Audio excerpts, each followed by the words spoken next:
María Valtorta. Lecciones sobre la Epístola de San Pablo a los Romanos. Traducción del original italiano por Santiago Simón Horta. Título original de la obra en italiano: Scritti di Maria Valtorta, Lezioni sull'Epistola di Paolo ai Romani. 16 de julio del 50. A los Romanos, capítulo 9, versículos del 25 al 29. ¿No ocurre tal vez lo mismo entre los hombres?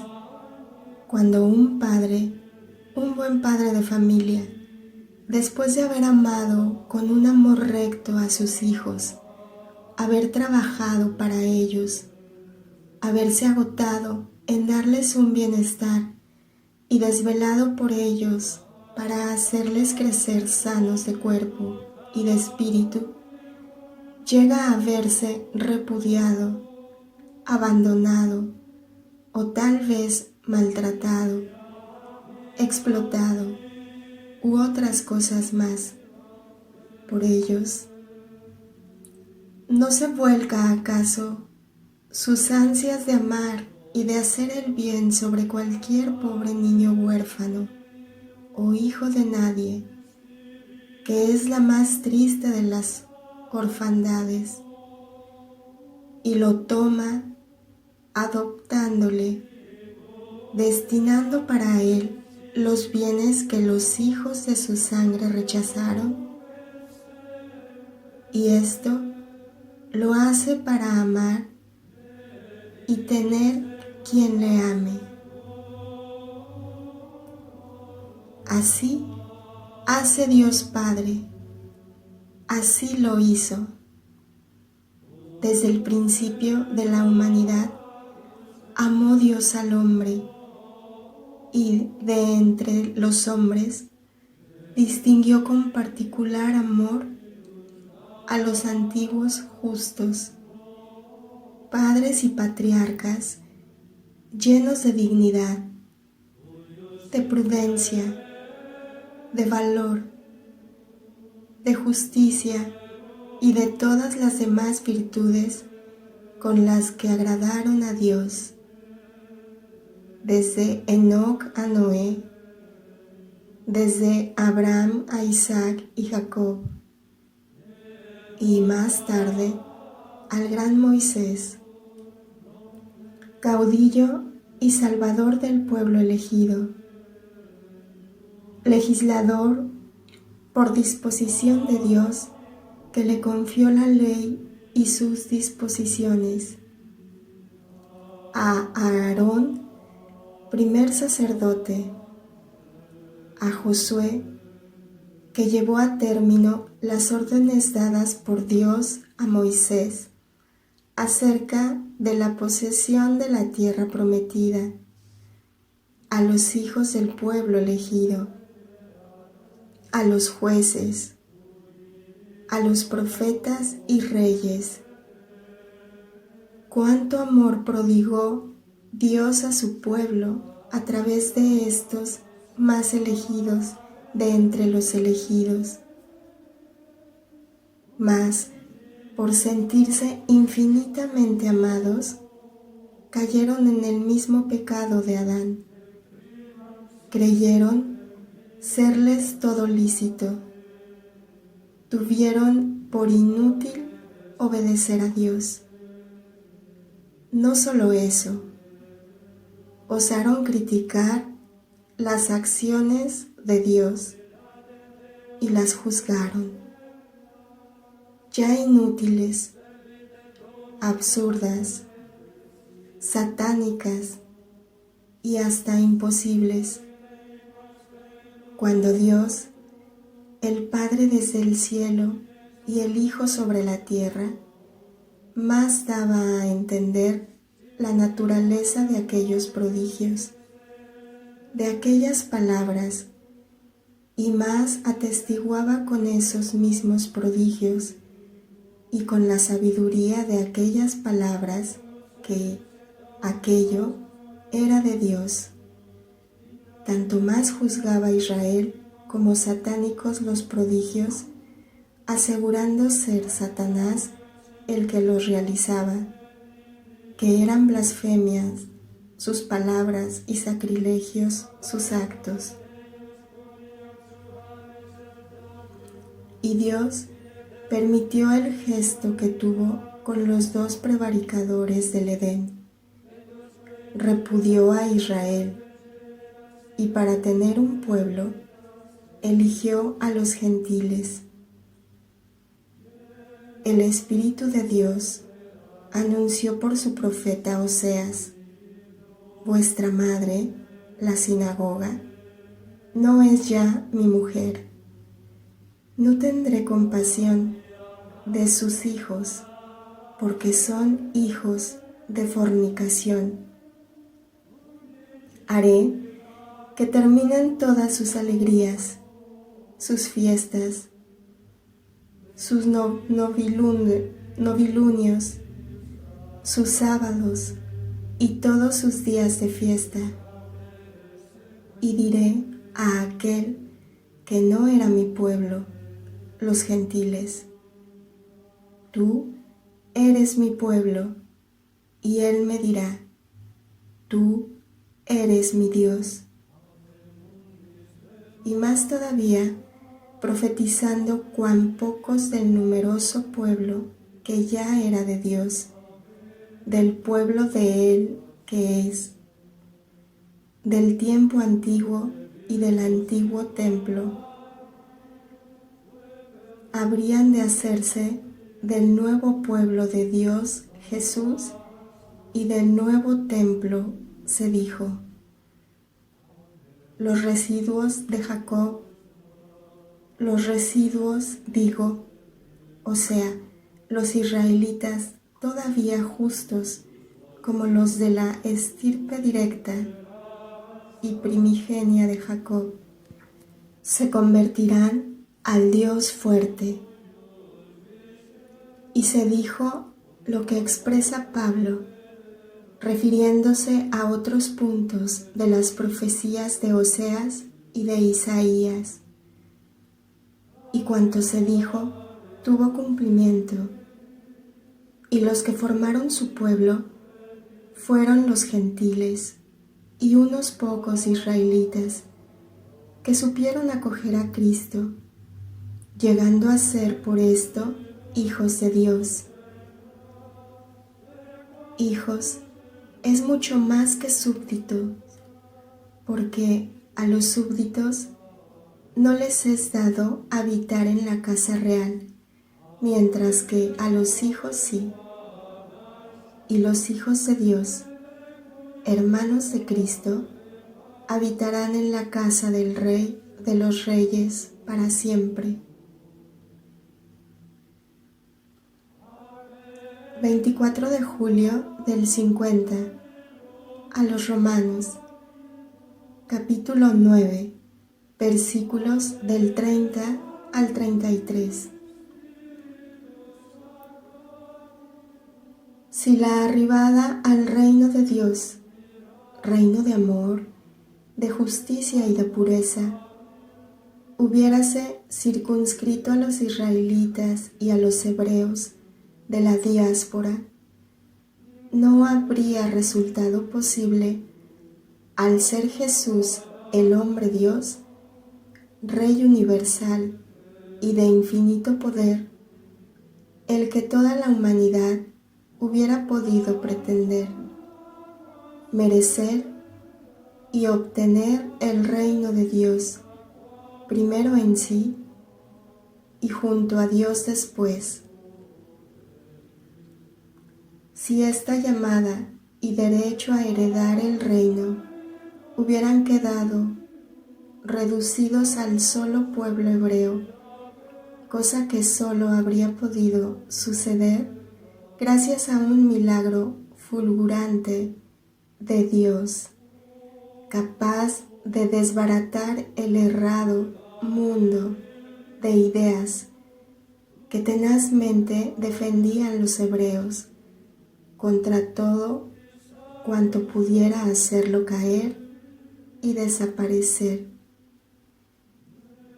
¿Cómo habría podido decirse que Dios es Padre infinitamente bueno para todas las criaturas, dotadas de alma espiritual? Las otras, todas las demás criaturas esparcidas por los continentes, entonces conocidos, y por los aún desconocidos, ¿cómo podrían decir al final de los siglos que Dios era bueno y paternal con todos los hombres? Ellas no tenían culpa de haber nacido en otras patrias y en otras religiones. Si alguna culpa había, era esta, la de los hebreos que abrigaban un odio encarnizado y un desprecio desdeñoso hacia todos los incircuncisos, por más que esto fuese moralmente más justos que ellos.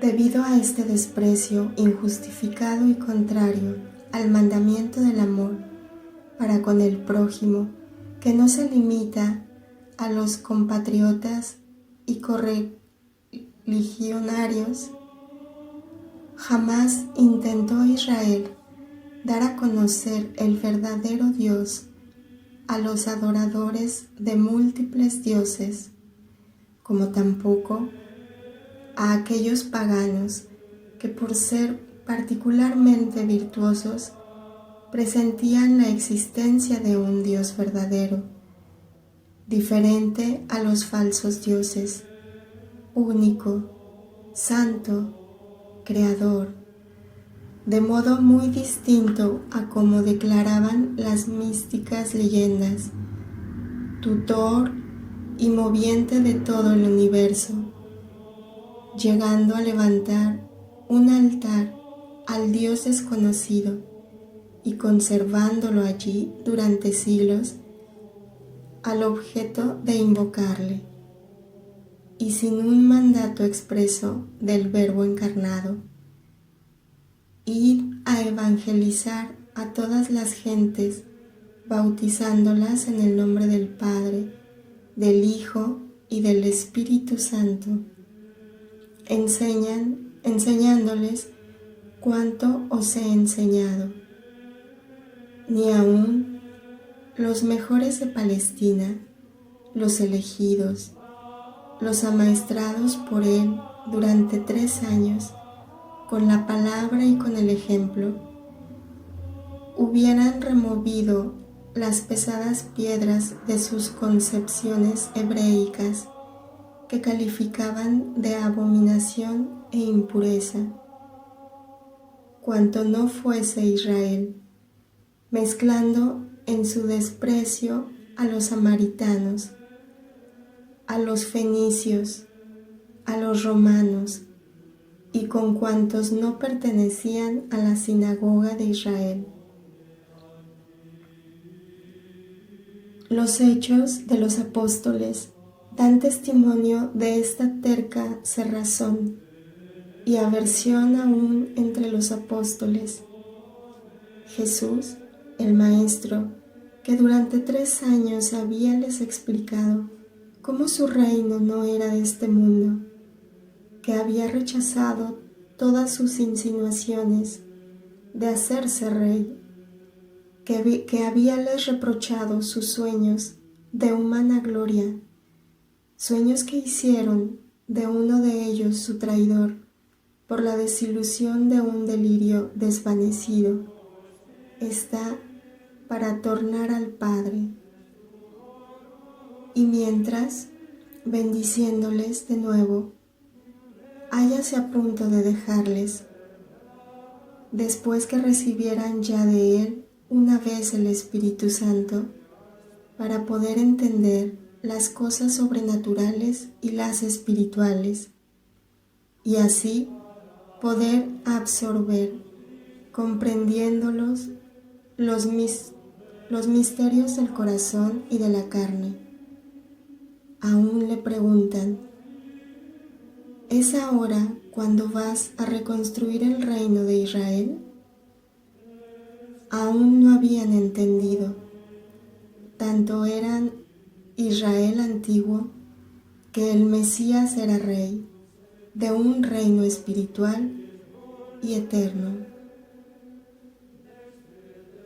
Y años después, cuando Saulo era ya Pablo y Pedro era pontífice y estaba lleno desde hacía tiempo del Espíritu Santo, la prevención contra los gentiles era aún tan viva que Dios, para persuadir a Pedro de que no debía rechazar al centurión Cornelio de Cesarea, hubo de obrar un doble milagro y una confirmación, lo mismo para Pedro que para los demás apóstoles y hermanos de Judea, prontos a reprochar a Pedro por lo que había hecho. Todo esto, cierto por estar contenido en un complemento del Evangelio que los padres de la Iglesia han tenido por aceptable y de fe, es prueba de cuán fuerte era, aun entre los mejores del viejo Israel y entre los santos de la nueva Iglesia de Cristo, la prevención contra los gentiles. Mas Jesús, Redentor de todos los justos de voluntad y de espíritu, quiso, al llamar a todos los hombres a su reino, testimoniar y probar que todos los hombres, en cuanto de Dios está, se hallan predestinados al cielo, siendo el Padre amoroso y providente de todos los hombres. Los gentiles, era verdad, no buscaban la justicia, la verdadera justicia, mas no era porque la despreciasen, sino porque no sabían dónde estuviese, ni había quien les mostrase en qué consistía. Pero, una vez conocida, la abrazaron, y con un heroísmo de fe que asombró al mundo, haciéndolo cristiano. En verdad que el fango del paganismo se lavó con ríos de sangre de mártires que en su mayor parte eran gentiles convertidos a Cristo, y el humo de las hogueras sobre las que ardían los héroes de Cristo purificaron el mundo, mientras que las osamentas de los confesores, amasadas con sus cenizas y su sangre, pusieron los cimientos de la Iglesia, y sus mismos nombres atestiguan que muchedumbres de mártires, confesores de Cristo, dieron los gentiles.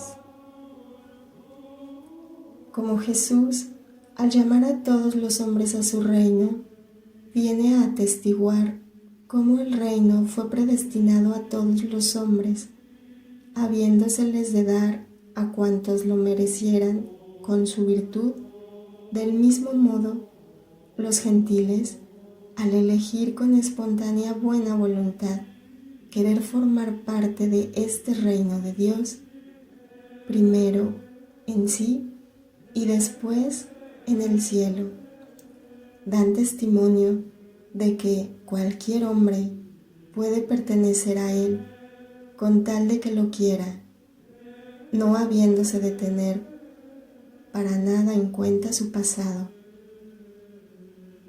Por el contrario, Israel, que conocía ciertamente desde hacía siglos la justicia y la sabiduría, y que, sin más que quererlo, hallábase en disposición de completar, perfeccionar y acoger a la sabiduría y justicia vivientes, a Jesús, sabiduría y justicia, divinas encarnadas. No quiso procurarse este remate, esta perfección. Antes, en vez de acoger a aquel que venía a hacerles justos y sabios de verdad, rechazó, ultrajó y mató a Cristo, santo y sabio, y persistiendo en su mal querer, también a sus continuadores. Israel no quiso ser justo, nunca lo quiso, ni con el Maestro, ni con el Taumaturgo, ni con el Mesías, ni con el Verbo encarnado, ni con el Inocente. Condenó como blasfemas y satánicas las palabras y acciones del Maestro y del Taumaturgo. Se rió y llamó simulador y sacrílego al Mesías. No quiso reconocer al Verbo, cuya divinidad era patente hasta para quien no lo quisiera admitir, y llevó a la cruz a quien era digno de todo honor, como hombre justísimo y como verdadero Dios.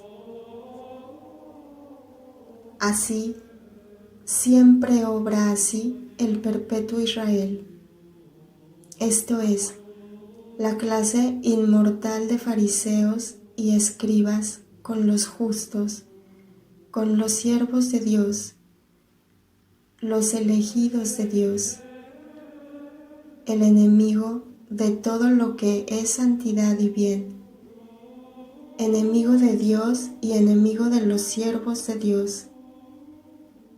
Agita su ponzoña y los sedimentos de la culpa de Adán contra los hombres y hácelos concupiscentes, esto es, envidiosos, vengativos, mentirosos e injustos con los santos que sirven a Dios, del modo que Dios les llamó a servirle.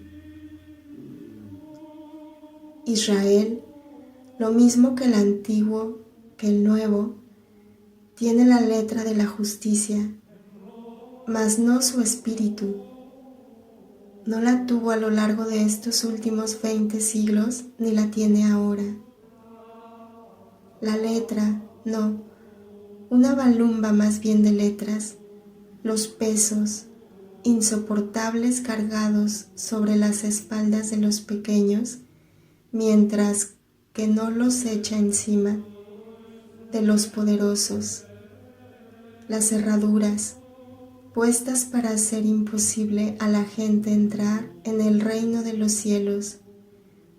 Los diezmos, que se han de pagar como público servicio a la ley.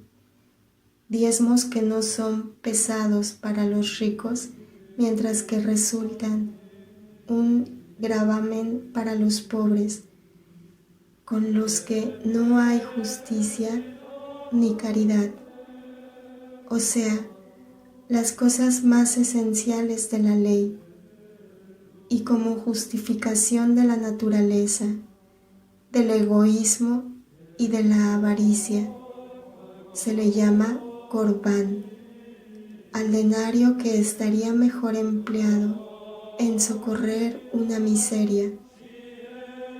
Todas estas cosas de las que Cristo habló a sus amigos y a sus enemigos, con la imparcialidad propia de quien es veraz y ajeno a todo pensamiento humano, eran y son la letra y no el espíritu de la ley, y constituyen un impedimento para entrar en la justicia. Israel, pues, no entró en la justicia, y al permanecer vendado y momificado con las fórmulas que a sí mismo había dado, además de sepultado y vuelto ciego por los escombros acumulados sobre su entendimiento y sobre su espíritu, quedó privado como un cadáver de la vida y de la fe perfectas, la de Cristo y en Cristo, y lo que debiera haber sido luz y piedra angular, vino a ser por eso, y sobre todo por eso, piedra de tropiezo, piedra de la que había ya hablado y anunciará Isaías, y de la que, asimismo, Cristo, profetizado por el anciano Simeón, como ruina y resurrección de muchos, y signo de contradicción, dice: la piedra que desecharon ha venido a ser piedra angular, y quien vaya contra esta piedra se estrellará, y cuantos por esta piedra sean golpeados, al caer la misma sobre ellos, quedarán triturados. ¿Quiénes son los que se estrellan por ir contra la piedra, Jesús, Iglesia? Los enemigos de Cristo, que es piedra, Iglesia, cabeza de la misma. Aún no se ha visto que enemigo alguno, verdadero y grande de la Iglesia católica, apostólica romana, haya obtenido victoria. La historia de 20 siglos demuestra que todo aquel que alzó su mano prepotente sobre la Iglesia y desató su odio contra ella, se estrelló en sus sueños de gloria perversa, como demuestra también que las condenas eclesiásticas no son letra tan solo, sino realidad que Dios rubrica con su querer, y que a los heridos por ellas otra cosa no les espera sino ruina en el tiempo y en la eternidad. ¿Quiénes son aquellos sobre los que cae la piedra triturándolos? Los que pidieron cayera sobre ellos esa piedra trituradora gritando: caiga su sangre sobre nosotros y sobre nuestros hijos. Y efectivamente cayó aquella sangre que tritura el templo y el altar, a los sacerdotes, a los poderosos y hasta a los ínfimos de Israel, y con ellos trituró su necio orgullo nacional, su despiadada dureza con los más pequeños y sus equivocadas deducciones y convicciones acerca del reino y sobre el Mesías Rey. Todo lo trituró y para siglos, y no terminará esta trituración mientras, vencidos su orgullo y su pertinaz ceguera, que no le deja ver cómo la piedra caída pulverizó y esparció como polvo al orgulloso Israel, no alce éste con humildad su grito, demandando perdón, grito de reflexión y de reconocimiento que desde hace 20 siglos lo está esperando el Eterno para perdonar a Israel su horrendo pecado de deicidio y readmitirle a la visión salvadora de Cristo. Bendito el que viene en el nombre del Señor. Hosana a Cristo, Hijo de Dios, por generación eterna, y al Hijo de David, por generación humana de la Virgen, retoño de la raíz de Jesé, flor, lirio inviolado, salido de esta raíz, de la que, al bajar el Espíritu del Señor sobre su virginal e inmaculada corola, vino el Emmanuel. Hasta entonces pesará la condena sobre Israel, mientras que para aquellos que, sean de donde sean, crean en Cristo o cuando menos pertenezcan al alma de la Iglesia, bien por su buen deseo, por la práctica de la justicia o por el ejercicio de la caridad con el prójimo y con Dios, por más que a éste no le conozcan, Cristo será confirmación de sus esperanzas y premio de sus virtudes.